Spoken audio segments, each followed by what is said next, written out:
Welcome everybody. Today we are very happy to have Aron telling us about the symmetry class of holography. Aron. All right, thanks for inviting me to come here on sabbatical and also to give this seminar. So I want to talk about something that isn't out, but I thought since it was the beginning of my time here, I'd try to share the stuff that I'm partway through working on in the hopes that people will be able to help me with it. And it ended up connecting to this story about symmetry classes of non-Hermitian Hamiltonians. So that's been bouncing around my brain for the past few months. So the goal is to get it out of my brain and maybe into some of your brains. So we'll see if that works. Okay, so there's several reasons you might be interested in this, but my motivation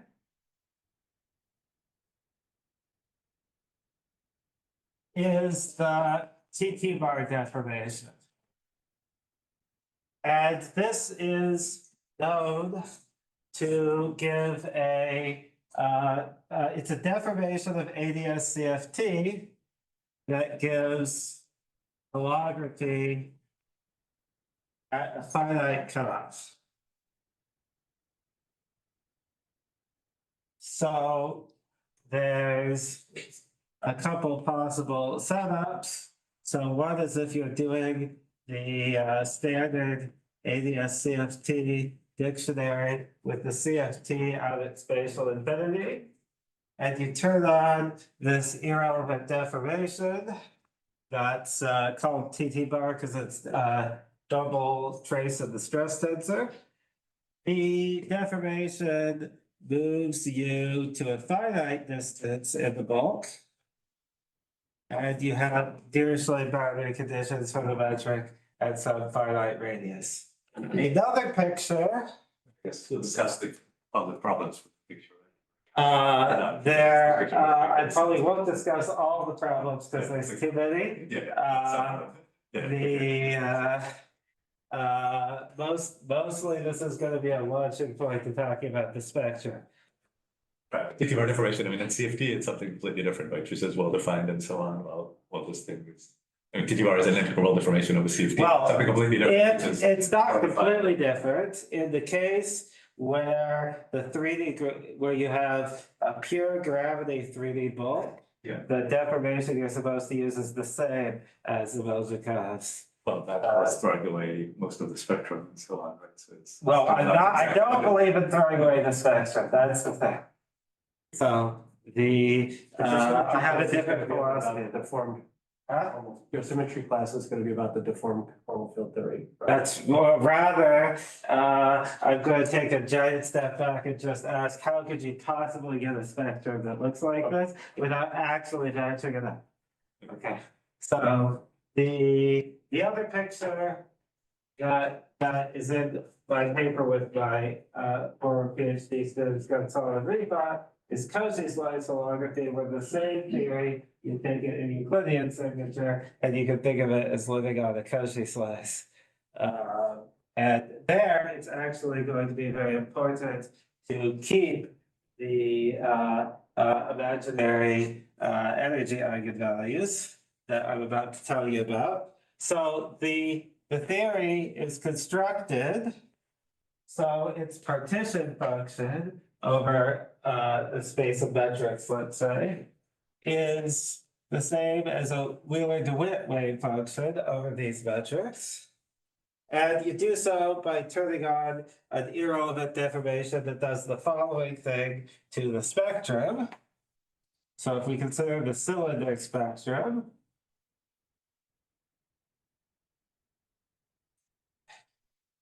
and we let curly E and J be the undeformed CFT2 spectrum,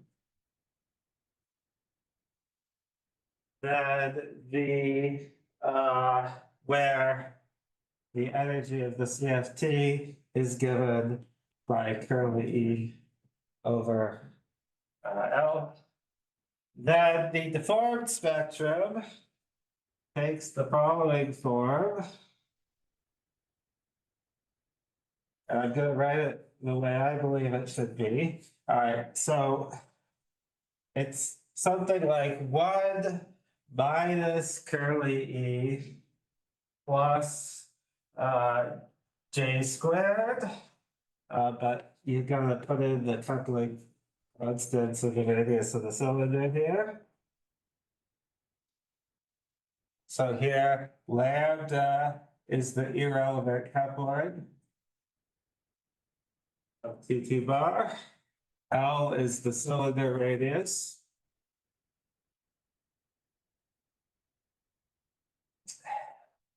And the thing you notice, so Zabeljakov showed this is exactly solvable, and you get the square root.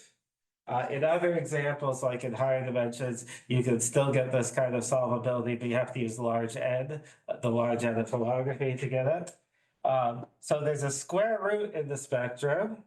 And so what you can see is if curly E is big enough and J is not too big, then the sign of the square root is going to flip from being positive to negative. And that means that the energies are going to flip from real to imaginary. Okay, you might be used to this expression with another term out here. That term is just shifted by a 2D cosmological constant, so it's not very important. It's better to put in this, it's really just a counter term. It's purely conventional whether you include it. You have an extra limit to zero limit if you want. Yeah, so it makes the lambda go to zero limit look nicer. But if you don't include it, then it makes the equivalence to Willard DeWitt look nicer. And it also makes the things I'm going to talk about look nicer because instead of saying because now I can say the energy eigenvalues are either real or imaginary. So it makes the symmetries of the spectrum just a lot clearer. So that's how I'm going to write it. Okay, so the way this spectrum works is in my original CFT, I have some sort of ground state. Let's just say fixed J, which is conserved under this flow. So I have a ground state, I have some excited states. At some point, if it's a holographic theory, I get black holes, I get a lot of states. It's not really a continuum, but it's very tightly packed. Okay, so if I took this spectrum seriously, what I would get for the deformed spectrum in the complex plane is there's still a ground state characterized by the smallest real part of the energy, which is negative with my convention.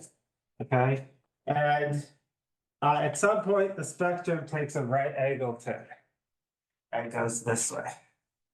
Now, ultimately, I'm going to want to try to explain why the energy eigenvalues are real and imaginary. And to say that they're real, it's helpful to have a symmetry like CPT or something that complex conjugates you. I can't have that symmetry unless I take both sides of the square root. So and by a similar argument, I need to take both sides of this square root. So what I actually end up with here is a cross-shaped spectrum.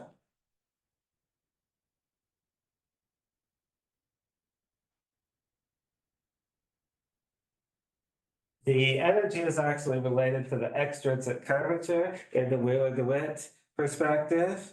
And the fact that that could be either space-like or time-like in different configurations is why this is either real or imaginary. Anyway, with the lambda to zero limit, you're adding another copy of CFT states from coming from. Yes, but in the lambda goes to zero limit,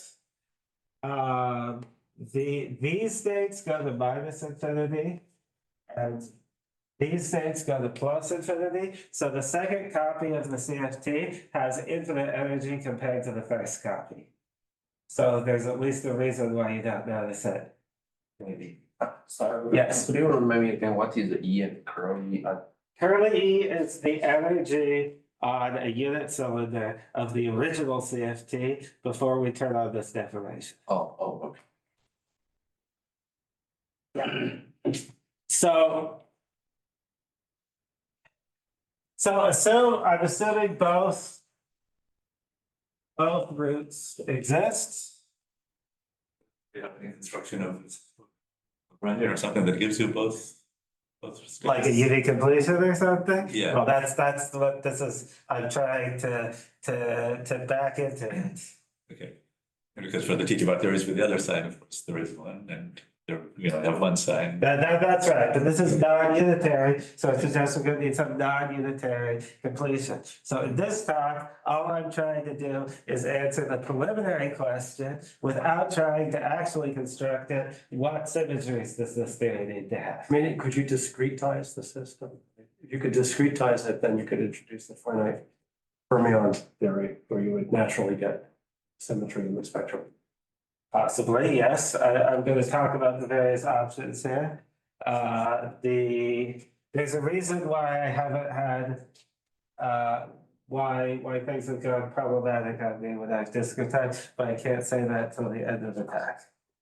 Okay, so the energy is contained in the real numbers union the imaginary numbers. And so what we see here is that there's a necessary but not sufficient condition to get this kind of spectrum is to have a Z2 times Z2 symmetry that maps the energy into so the three non-trivial elements in circle maps energy to E star minus E star and minus E. Okay, it's not a sufficient condition because this type of symmetry is compatible with another type of representation where I instead have four states that have complex energy eigenvalues and they're arranged in a rectangle.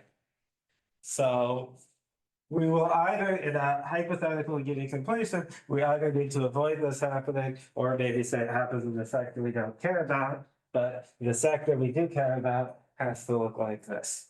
Sorry, Yes. do you actually just trace out the region between the new boundary and the old boundary in the bulk so that the new bulk is a non-Hermitian system? Just try to. Trace out. I'm not sure trace out is the right way to say this. There's a way to think of this as inverting the gravitational path integral from a partition function point of view. To do the gravitate, this thing's supposed to be equal to the gravitational path integral with Dirichlet boundary conditions here. Just thinking the region between the new boundary and the old boundary. Yeah, so that's the region that doesn't exist anymore. How does it? So if somebody hands you the gravitational path integral going all the way out to the CFT, you can think what you need to do is invert this path integral, the piece of the path integral that we're familiar. Okay, so that's one reason why it isn't a sufficient condition. There's another more subtle reason, and the more subtle reason has to do with the behavior of this system as you adjust the parameters.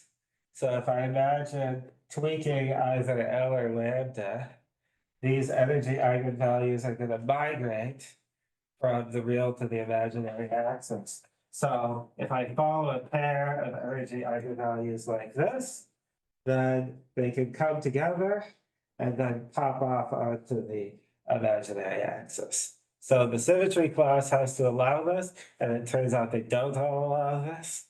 Even the ones that can put your states on the real and imaginary axis don't always allow this, because the determinant of the Hamiltonian changes sign here, and that's not always allowed. Because here you'd have like a -1 and a 1, and the product is -1, and here you'd have an I and a -I, and the product is +1. So, but one nice thing about this two eigenvalues come in and two come out picture is that it's straightforward to construct non-Hermitian systems where this does in fact happen. So when you look at the square root here, one thing you could worry is that this looks like very non-smooth behavior. So you could worry that something singular is happening to the Hamiltonian at the moment where this happens. And that actually need not be the case. There's a nice example here, which is a two-state system.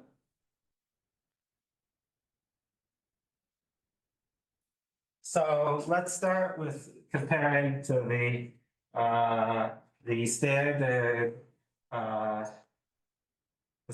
Hermitian case. So if A and B are real numbers, this would be an example of a Hermitian Hamiltonian. I've picked it to be traceless, so that the sum of the energies is 0. And now if I so this is its own adjoint. And if I calculate the energy, I will get that the energy is plus or minus square root of A squared plus B squared. So what I have here is the phenomenon of eigenvalue repulsion. So if there's off diagonal terms, they're non-zero. If I thought of the diagonal terms, that two energy eigenvalues were going to change across each other. What actually happens is that they repel each other like this, and so they don't actually touch. Okay, so what happens now if I consider a non-Hermitian Hamiltonian where my inner product is signature plus minus? Okay, so that's the same as saying we want this to be H to actually just be similar to H dagger, where P, actually it's Q in my notes, so I'll just do that, where Q is going to be a matrix like this, which happens to be its own inverse, but I'm putting -1 because that's the general thing. So what does this do? Well, it turns out you can satisfy this twisted condition by just putting a -B here. It says that the off diagonals that cross you between plus and negative norm states, you have to introduce an extra minus sign. And the Hermitianist condition, you can think of this either as changing the definition of the dagger, or in my notation here, I've kept the standard unitary dagger and written twist explicitly with the cubes. What happens here? Well, what happens here is that you get a minus here. And so you get eigenvalue attraction instead of eigenvalue repulsion. And so what you actually get is that the two eigenvalues come in. And then when B, the absolute value of B is bigger than the absolute value of A, your energies end up being in imaginary pairs instead of real pairs. So this is reassuring because it suggests that this type of behavior we're seeing in the TTbar theory could be a generic consequence of certain types of non-Hermitian systems. So what's going along the horizontal axis? That's dialing A, right? That dialing, well, Dialing A B from for, I think B maybe So if you hold A fixed, Oh, okay, dialing and B. then you dial B, when the off diagonal terms get too big compared to the diagonal terms, then you go imaginary. Okay.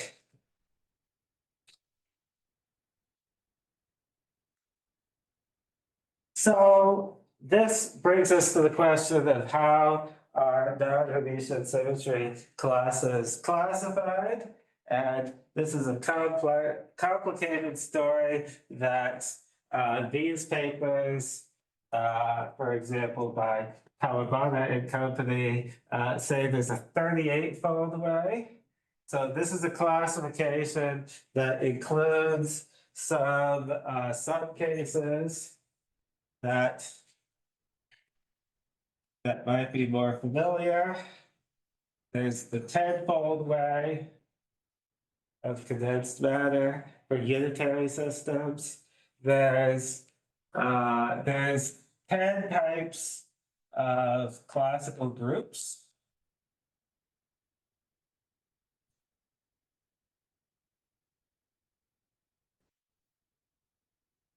There's something called PT symmetric quantum mechanics that people talk about a lot, where they introduce extra symmetries to try to make it possible for the spectrum to remain real. There's a little bit of a difference of philosophy here, which is almost all of the PT symmetric quantum mechanics literature is working really, really hard to try to avoid spontaneously breaking the symmetry so that their spectrum remains real, so they can say, look, our spectrum is still real, so this is potentially physically important. Here I have the opposite philosophy. I want the imaginary energy eigenvalues. I want the symmetry to be broken in a certain point of the spectrum, but it's part of the same story. Okay. So the order I'm going to tell you is not in the literature anywhere. I thought, and I believe that the charts I'm going to fill in here and tell you about are the maximally compact way of characterizing things. So there's lots of ways to go about this that are far more confusing. And that includes everything in the literature so far as I'm concerned. Okay, so we'll start by considering 8 types of symmetry. And the 8 types are just thinking about conjugating your symmetries by the various types of involutions of matrices. So when I write X similar to Y, I mean that it's related by a similarity transformation. And so the 8 types of symmetry, a normal symmetry says that the Hamiltonian is similar to itself. In the unitary case, it would mean that it's the same up to a unitary. But there's a few other things we can do. So we could say that the Hamiltonian is its own complex conjugate. So as a matrix, I'm just complex conjugating each entry separately. We could say that it is its own transpose. And of course, we could do the star and the transpose simultaneously and say it's similar to its own dagger. Of course, the unitary case would be if I replace this similar with an equal sign, in which case I would take the symmetry for granted, and I'd only have 4 types. But there's one other important involution of matrices, which is multiplying them by -1. Okay, so the other thing I could do, and I'm writing them the order I'm writing them in on purpose. I can say that H is similar to -H dagger. or minus H transpose, or minus H star, or just minus H. Now, there's a philosophy which underlies this entire tenfold way of thinking about things. And it continues to be held in the non-Hermitian case. The basic philosophy is that normal symmetries are boring. And we don't want to think about them. Why are they boring? Well, because the effect of a normal symmetry is to tell you that the Hamiltonian in some basis is block diagonal. Okay? But once you know the Hamiltonian is block diagonal, if somebody just tells you which block you're in, now the symmetry has no more useful restrictions on telling you what the form of this block is. And since which block you're in is conserved, at least in an isolated system, you don't leave which block you're in, and so this block may as well not exist. So the philosophy is we always think of ourselves as being in one specific block. And if a system has more than one block, we reserve the right to say that it has different symmetry classes at different blocks. Okay, so normal symmetries are boring. We don't want to think about that. And this actually has profound and good effects on our classification, because it means that we can only ever introduce one symmetry of any given type. Because if we had two symmetries of the given type, we could multiply them together and get a boring symmetry, restrict to the block, and in the block we'll find that things trivialize. And we don't have two symmetries anymore. Okay, the other one that is worth discussing now, so there can't be two alike. The other case that's worth discussing now is H similar to minus H. This one forces you to be block off diagonal, so that you have two, you still have a canonical decomposition into two vector spaces, but now the Hamiltonian flips you back and forth between these two vector spaces, so they talk to each other. Okay, so the classification I'm going to tell you about is going to, it's best to think of these as just the cases where this doesn't happen and you have a single vector space, and the cases where it does happen and you have two vector spaces. We'll just think about them separately. Now, why did I write them in this strange way? It's because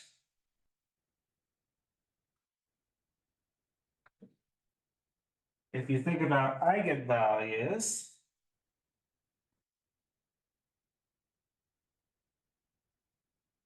these ones map the spectrum to itself. These ones, so this case should be pretty familiar, map energy to its complex conjugate. These ones map to minus the complex conjugate, so flips the real part, and these ones map E to minus E. So this tells us if we're going to recover something like this cross-shaped spectra, we're going to need at least one from each of these three rows.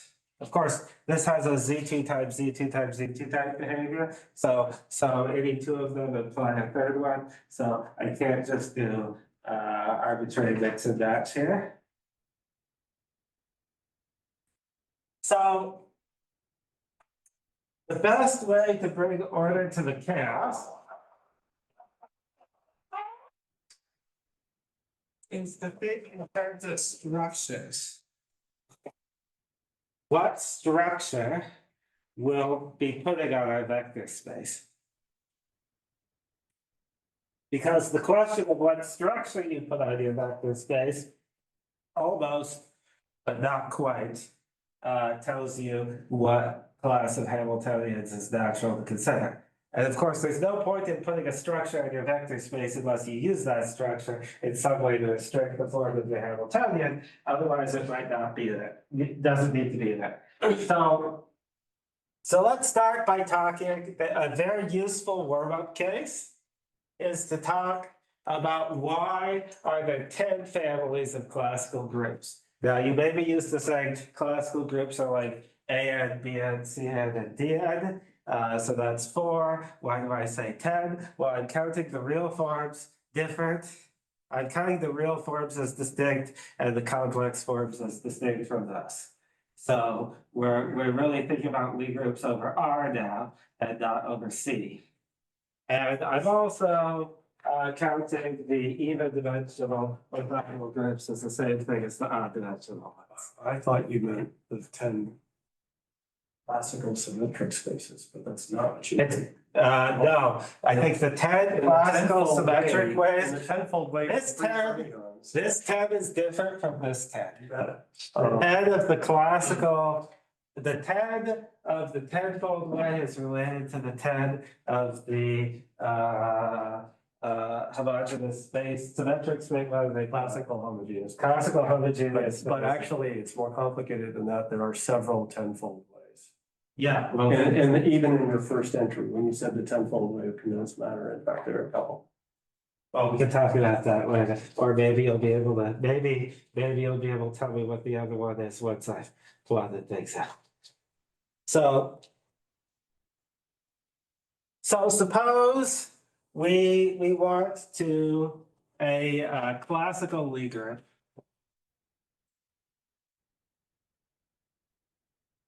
And I'm thinking of the Lie groups as being over R. But we want to think about let V be the fundamental representation. And it turns out it's simpler to think of that as being over C. So if I have a vector space V, a priori, a complex vector space, a priori, there's 3 other vector spaces that are closely related to it, which are the complex conjugate space, which is star at this top, the dual space, and of course, the dual complex conjugate. Okay, so a priori, these are 4 distinct spaces, but I could choose for there to be a structure on my space that makes 2 of these things, that maps you from V to one of these other 3 spaces. So the 3 basic types of structure are these 3 types of maps. And if you have any 2 of them, you have the thing. So, And the maps are C linear. no. Well, sorry, they are C linear because the complex conjugations are in the vector spaces. Yeah. Yeah. Because I put the, yeah, you could, yes. So I'm about to say, so this J, which one might call an anti-linear map, it's anti-linear regarded as a map from V to V, which means it's a linear map when regarded from V to V star. Okay. So if we have such a map,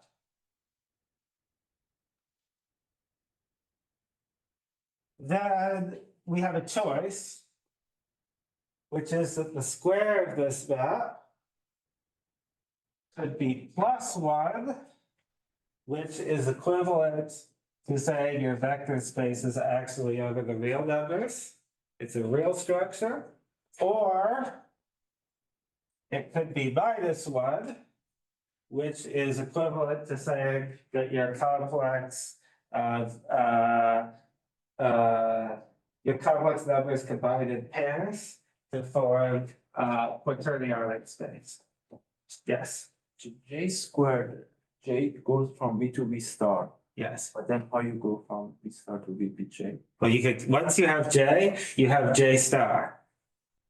Which takes the You don't have ability JJ star star. back to, I think what he's saying is you don't mean J squared, you mean JJ star. I do, actually, define this one. You're right.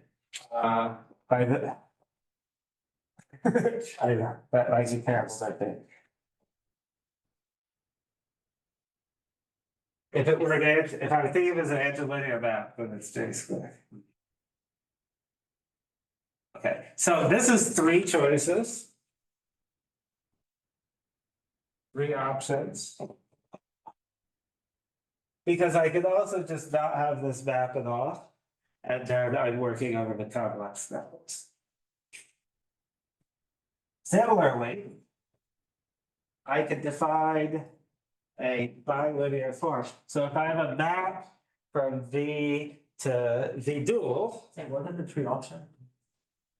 the three options are there is no map, which is C. There's a map and it squares the plus one, which is R. There's a map and it squares the minus.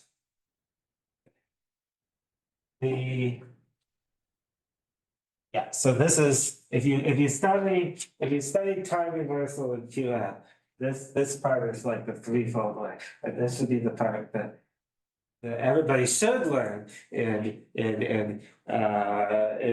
graduate quantum mechanics, but maybe they don't, I don't know. So this is the same as a map from V tensor V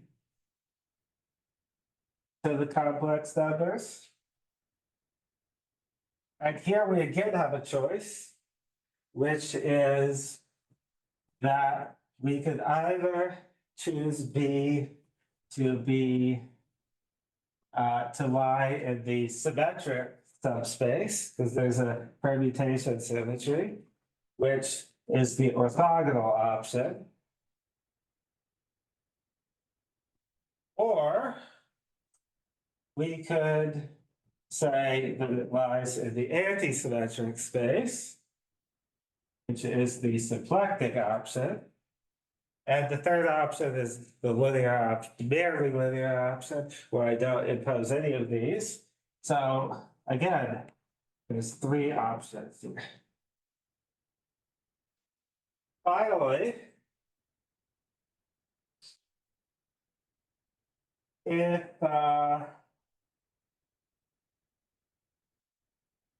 can have an inner product, which is a map to V dual star. So this is the same as a map from V times V star to C. And here, I again have options. The option is that I has a choice of signature. So signature, I can pick what are the pluses and minuses in this inner product. Now, of course, the number of possible signatures is going to depend on the dimension of the vector space.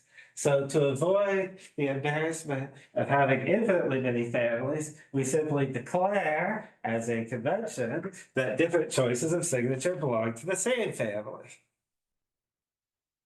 We might have to distinguish positive definite from indefinite. Okay. You can, yes, so that's this question of whether it's compatible with unitarity.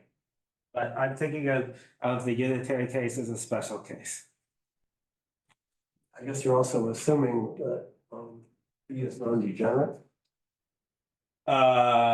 Yes. If it's degenerate, then there'd be some canonical way to reduce the vector space further, and that would avoid this. That would be inconsistent with this having a simple classical group.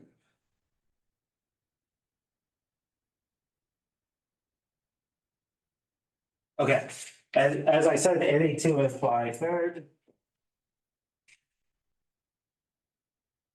Okay. So armed with this. And there's some advantage to drawing these things out, but maybe I will skip that and proceed here.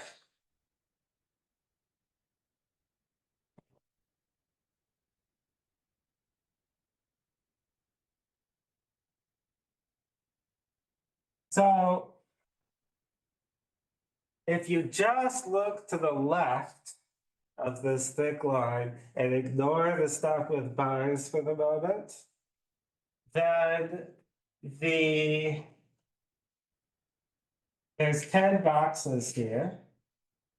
So because the antilinear map and the bilinear form have 3 options each. Whereas this, we've agreed to all consider them as part of the same thing. It's easiest to classify in a chart if we take J and B as our primary classifier. And that would give us a 3 by 3 matrix. But then, and that's this 3 by 3 matrix here. We can have complex, real, or quaternionic. We can have linear, orthogonal, or symplectic. And but what's the role of this inner product? Well, if we have both J and B, we're forced to have an inner product. Okay, and if we have just one of these, we're forced not to. But if we have neither, we have a choice. So just in this one box, we have a choice. And so the classification is actually 3 times 3 plus 1. So you get 10. And even though it's not the same classification, the tenfold way can be thought as 3 times 3 plus 1 for a very similar reason. But just in terms of counting possibilities. Okay, so these groups are we have the general linear groups over C and over, let's write this a little smaller. Over C, over R, and over H. This requires the dimension to be double. In the case where we have a unitary that we were just discussing, we have the unitary of PQ. So I pick my signature here. And so if I just think of P and Q as 2 numbers classifying the family, then unitarity is a special case. Which of course is not a special case we want, because that would force the spectrum to be entirely real or possibly entirely imaginary, depending on your conventions. Okay, so the remaining ones are SO and C, so the complex ones, SP and C. It's SOPQ. So the compact ones that are compatible with unitarity go along the diagonal here. 2PQ. And then this one is SP2NR. So the symplectic group, the real symplectic group. And the 10th one is the black sheep that nobody wants to talk about. That there's almost nothing written about literature, which some people call SO star of 2N. Possibly because until you get to SO star 10, it's isomorphic to other things. Like SO star 8 is the same as SO 6 comma 2. Although the fundamentals differ. It's like a spinor versus vector thing. So why are these cases not compatible with unitarity? I have an inner product. What happens in these two cases is that here, because of the mismatch between quaternions and orthogonal and real and symplectic, I am forced to have an inner product that has an equal number of pluses and minuses in its signature. So it's not compatible with unitarity. So if we draw the unitary cases, those ones are here along the diagonal. Sorry, by unitary, I mean potentially compatible with unitarity.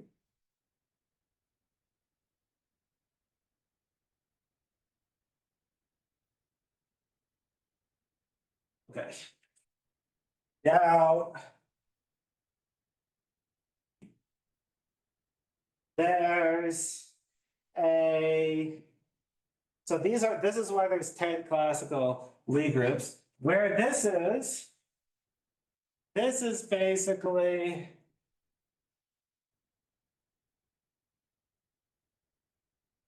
considering cases that could be regarded as preserving some structure. And if I make the arbitrary choice that's the Euclidean time evolution that preserves the structure, the classical Lie group story is where I'm thinking about these three. So we need a way of including these other ones. But there's a fortuitous thing that happens, which is that these two are not don't really add any additional structure, particularly. And the reason why is if I switch my convention between Euclidean time evolution and Lorentzian time evolution, or if I just put an I in front of my Hamiltonian, these things of course involve complex conjugations. So I flip between these columns. So if I instead thought of my classical Lie groups as acting in Lorentzian signature, it would be these three. Okay, so What's a unitarity class in the Hamiltonian table? sorry. So what kind of Hamiltonian type of Hamiltonian is unitary theory? Well, what we normally think of as things that are unitary in Lorentzian signature, which is this box. It's unitary in Euclidean signature, it's this box. And here, abstractly, this is just a matter of whether you put an I in front of your Hamiltonian, because we aren't talking about space-time yet.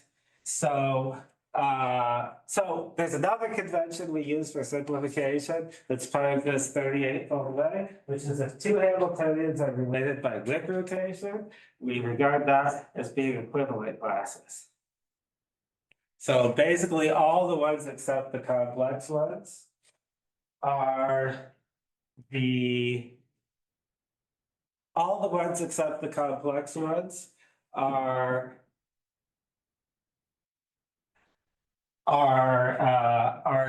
would become different under Wick rotation, but we regard them as the same. Okay. So it keeps things from proliferating too badly. So the only things we really need to think of are this H goes to H transpose and H goes to minus H. So if we quickly think about when H goes to H transpose, the previous case we were considering is a case of preserving a bilinear form. So that's a case where if this is my bilinear form, it takes two copies of the vector space and spits out a complex number. If I act on it with the Hamiltonian here, I guess I'll write this equation vertically, and I compare it and add another term where I act on the Hamiltonian here, I get 0. Okay, so this is what it means to preserve a orthogonal or symplectic structure. This should be intuitive if you think about acting with a unitary on both sides, and then you expand out the in terms of the Hamiltonian. So if I change this plus to a minus, I get what I would call anti-preserving. A class that anti-preserves the bilinear form. And this is distinct for purposes of the classification. It's like taking the complement of the space of Hamiltonians so O bar would be like the complement of the Hamiltonians that are allowed by O. So O is orthogonal matrices are anti-symmetric. So the O bar matrices would be symmetric in some basis. It's a little harder to say what is going on with the symplectic case.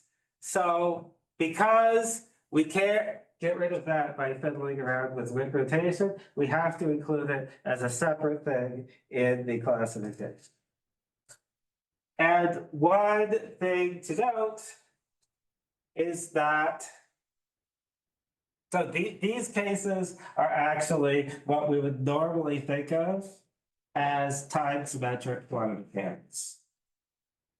Because that's a theory that's unitary in Lorentzian signature, but has a complex conjugation symmetry in Euclidean signature. So when you work it out, you want this bar or SP bar, and you usually get this in the bosonic systems and this in the fermionic systems. So let's see, the O bar and the SP bar, those are, you're just saying there's an minus sign in your relation here? Exactly. Okay.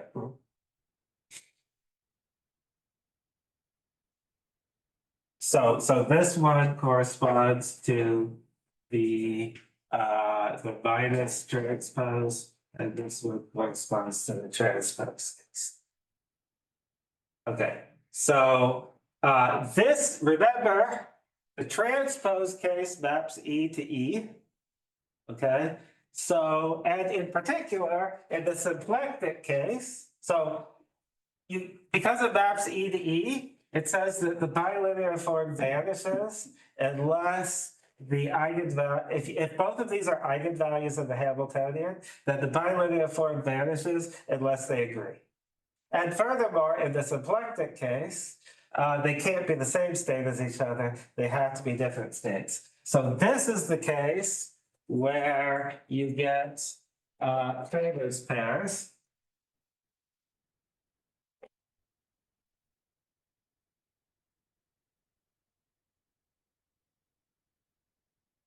And the spectrum is doubled.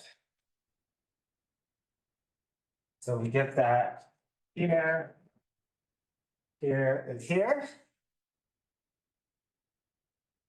The cases where we get a cross-shaped spectrum. So if you work out the symmetries of the spectrum just based on what I've told you, and you'll get the imaginary part flips if you have a complex conjugation symmetry.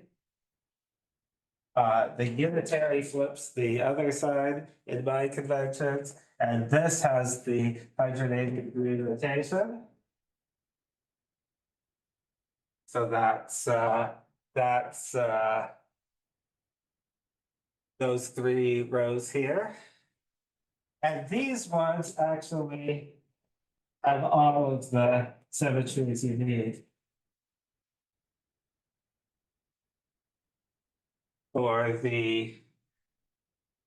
to get the Z2 times Z2. But there's another issue, which is the issue of this was compatible with unitarity. This is the symmetry.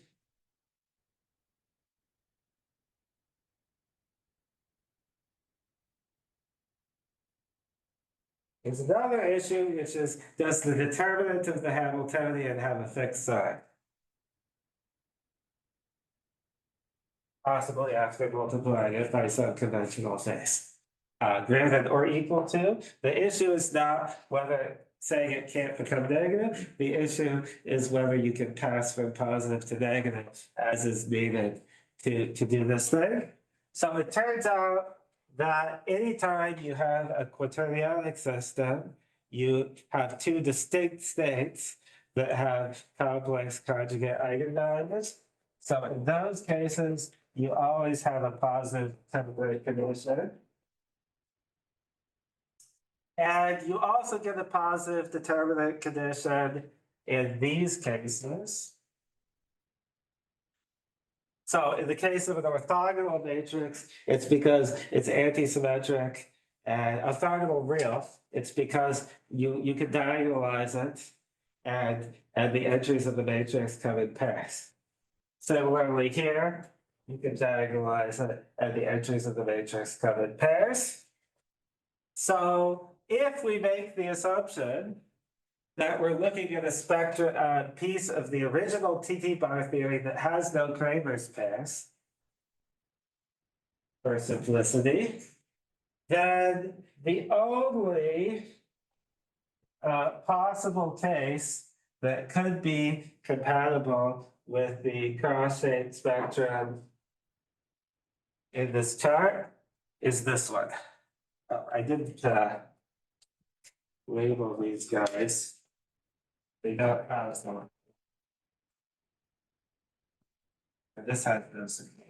Okay, so that's the only single one. If we go to the double case, there's a similar classification. And now, Double means there exists a similarity of h with minus h. Is that right? sorry, what does? Double means there exists a similarity of h with Exactly. minus h. And that means there's a canonical way to decompose into two vector spaces such that the Hamiltonian bounces you between those two vector spaces. So it looks like that. Okay, so then you can ask the question, what structures can you put on these spaces? And so if you consider the complex conjugation structure, the cases that turn out to correspond to possible things, it doesn't usually work to just put a structure on one of the two spaces because your Hamiltonian maps between them, and when you write down one of the diagram to show how the Hamiltonian commutes or anti-commutes with something, you need to use the structure twice. So you need the structures to match up. So we can have two complex spaces. The two subspaces could both be complex. They can both be real. They can both be quaternionic. Or there's a fourth possibility, which is the complex conjugation symmetry flips you between V1 and V2. So I call that X for crossover. And it's the same as saying V1 is isomorphic to V2 star. And similarly, for the bilinear form, I could have the linear plus linear case, the orthogonal plus orthogonal case, the symplectic plus symplectic case, or the crossover. And note, the orthogonal plus orthogonal case is actually equivalent to saying that you have you're both preserving and anti-preserving orthogonal forms.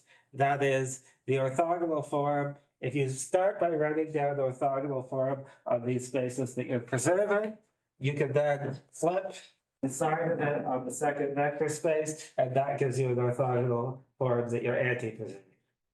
Similar thing happens with the symplectic case, but there's a split of the crossover case, just like there's a split here, where it could either be that we're preserving the symplectic form and anti-preserving the orthogonal form, or it could be that we're preserving the orthogonal form and anti-preserving the symplectic form. And if you think about what it means to put a -1 on V2, when it crosses the two spaces, it flips you between an orthogonal and a symplectic form.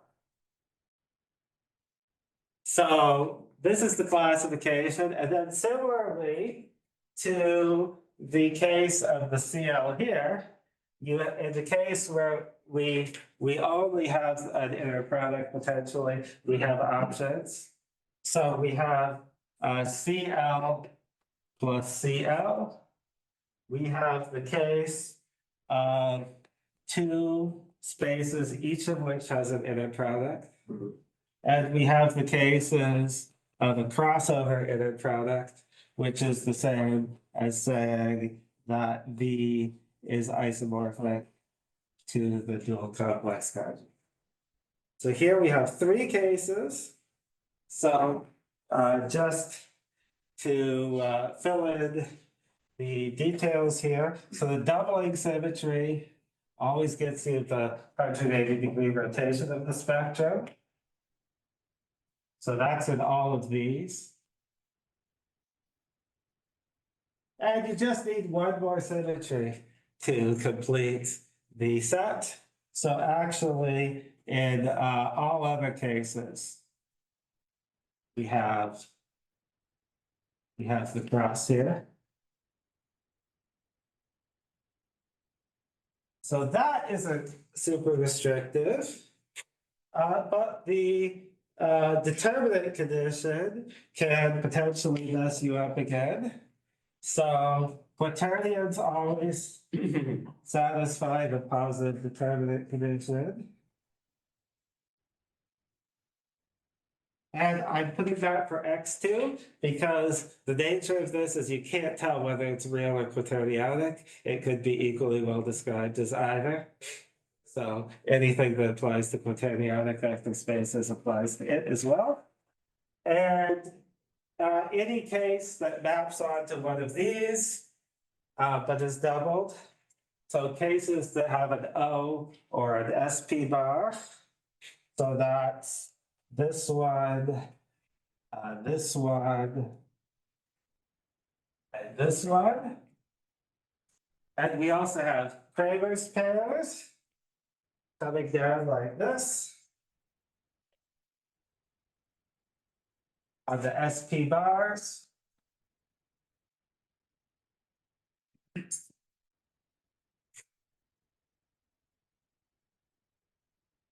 Right, the cases that are compatible with unitarity are the ones where these things match up with each other. So that is this case.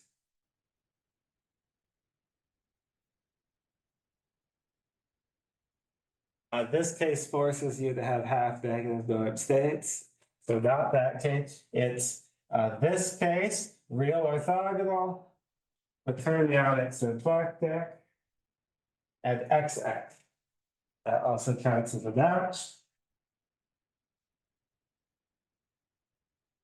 If you count the number of yellow boxes, 1, 2, 3, 4, 5, 6, 7, 8. Oh, I forgot to. Doesn't matter whether it's hard or not. That just determines whether you're unitary, whether you have to multiply by I to get a unitary thing. All right, 5 there. 6, 7, 8, 9, 10. This is the tenfold way.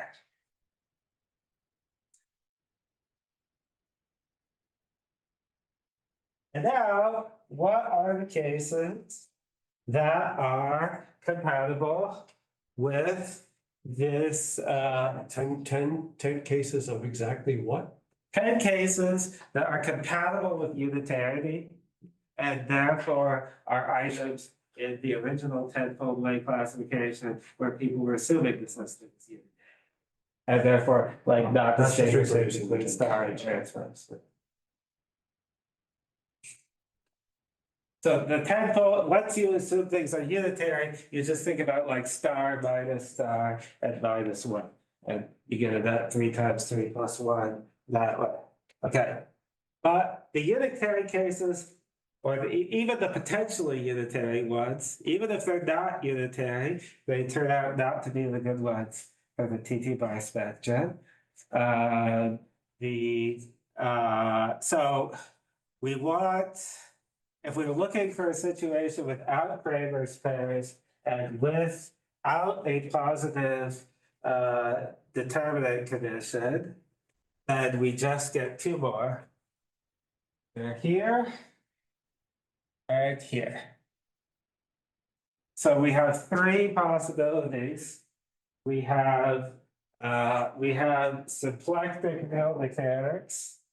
We have double real mechanics. And we have double complex mechanics. So this one, for example, is just if you think there's like three Pauli sigma matrices, sigma x, sigma y, and sigma z, and you use that to implement the dagger minus one stuff. So all anti-commutes will be shown. I'm not talking about which things commute and which things anti-commute, because in this classification, the splitting of the space all does it for you. If one thing straddles and the other thing doesn't, it tells you whether things commute or anti-commute. Yeah. Doesn't the RRLL also have a cross, no D and no K? The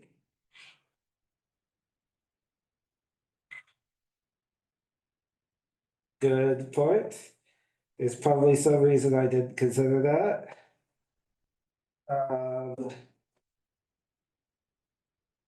I had a bigger set of criteria and I thought these were the minimal ones to make things work.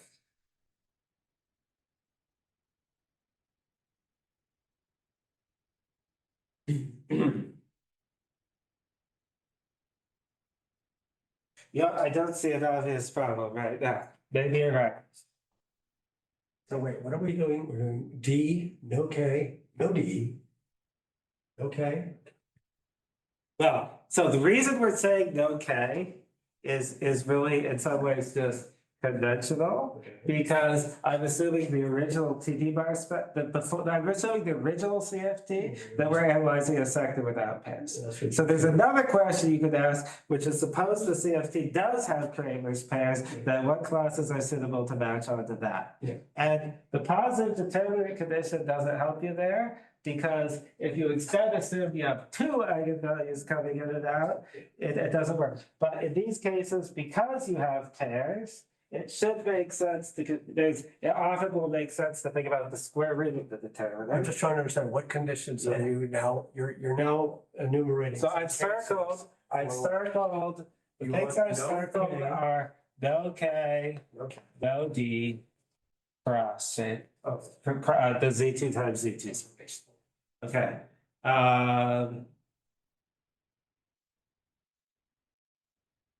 Okay, so maybe there's actually four.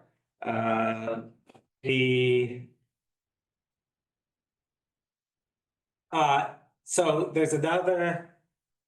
Right, so as I was saying, the determinant condition, if you do satisfy the Kramer's pair condition, the determinant condition is not necessarily fatal if you want Kramer's pairs in your spectrum, because you can have 2 goes to 2.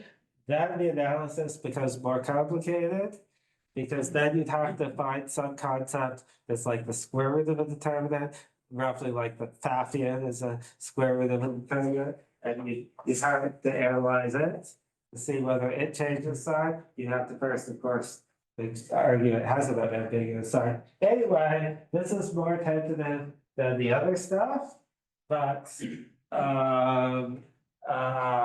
just based on messing around with 4x4 matrices like the day before the talk, I tentatively believe that these are the ones that are okay.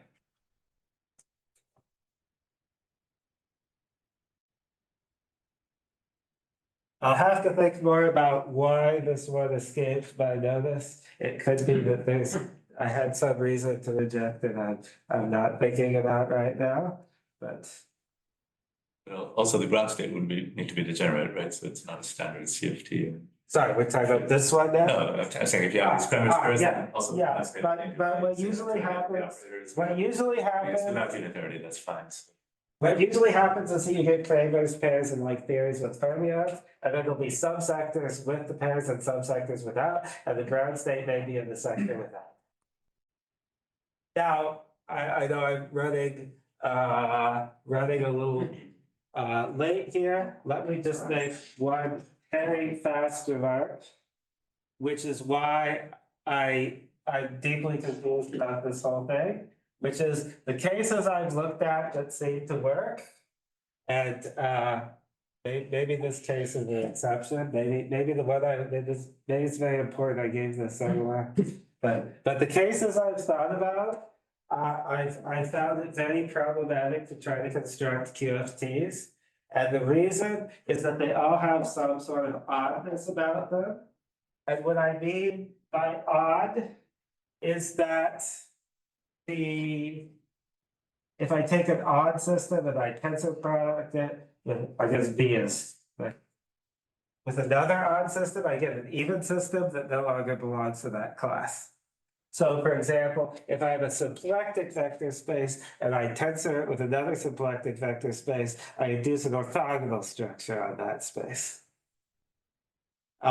Similarly, if I have two daggers that anti-commute with each other, and I tensor product the state, I get two daggers that commute with each other. Two other products that commute with each other, and I end up in this case instead of this case. So I've really found it very difficult to figure out how to avoid that. Maybe the answer is I should just have been doing that one. But So why is that an issue? That this is for Fock space construction an issue? for example, so if you did a Fock space and you have the things with the even and the things with the odd, it's constructing a vector space where constructing a theory where all states are odd in some conserved quantity is, in a natural way, is kind of difficult.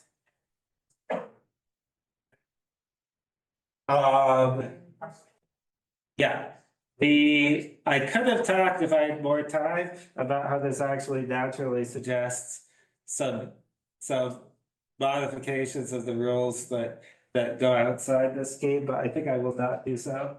You can ask me about that later if you want to know. So I will stop here.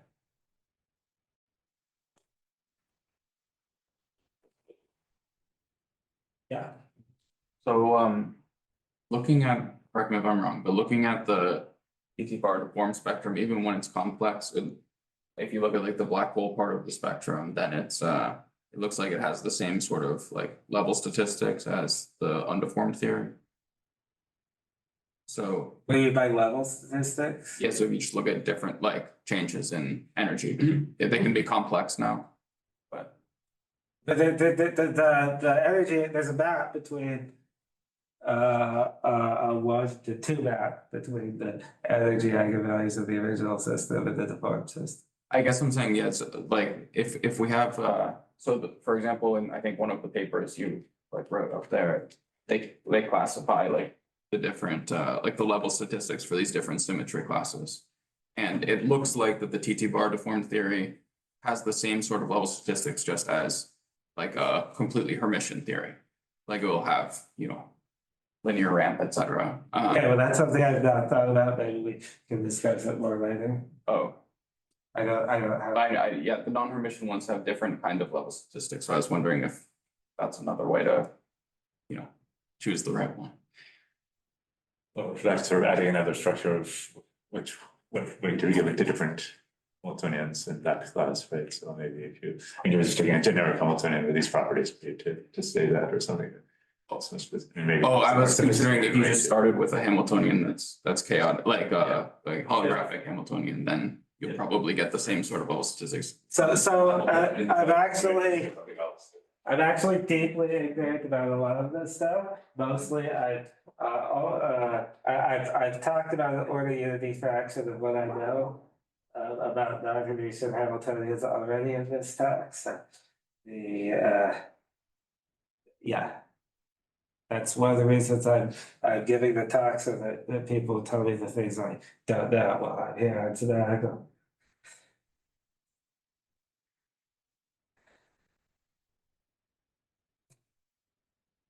Okay, if there are no other questions, let's thank Aaron for the